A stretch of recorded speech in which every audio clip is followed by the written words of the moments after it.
గుమ్మడికాయని ఇంటి గుమ్మానికి ఎందుకు వేలాడదీస్తారు? దీని వెనుక కథ ఏంటి? గుమ్మడికాయ ఇంటికి రక్షణగా నిలుస్తుందా? గుమ్మడికాయ పాడైపోతే దేనికి సంకేతం? ఈ కథ ఏంటో తెలుసుకోవాలనుకుంటే ఈ వీడియోకి లైక్ కొట్టి ఈ వీడియోను పూర్తిగా చూసేయండి. ఇక వివరాల్లోకి వెళ్తే, మనం గుమ్మడికాయని దృష్టి దోష నివారణకు గుమ్మంపై కడితే కట్టిన కొన్ని రోజులకే కొన్ని పాడైపోతూ ఉంటాయి.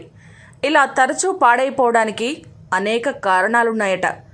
అందులో మొదటిది నరదృష్టి ఎక్కువగా ఉంది అని అర్థం చేసుకోవాల్సి వస్తుంది. ఇంకొకటి ఆ ఇంటిపై నకారాత్మక శక్తి ఎక్కువగా ఉన్నదని కూడా భావించాలి. అసలు కాయగూరల్లో సంవత్సర కాలం పాటు పాడవకుండా నిలవ ఉండేది ఒక్క గుమ్మడికాయే. అంత కెపాసిటీ కలిగిన బూడిద గుమ్మడికాయని మనం దృష్టి దోష నివారణ కోసం ఇంటి గుమ్మం ముందు వేలాడదీస్తారు. నరదృష్టి తగిలితే నాపరాయి కూడా పగిలిపోతుంది అని మన పెద్దలు చెబుతుంటారు.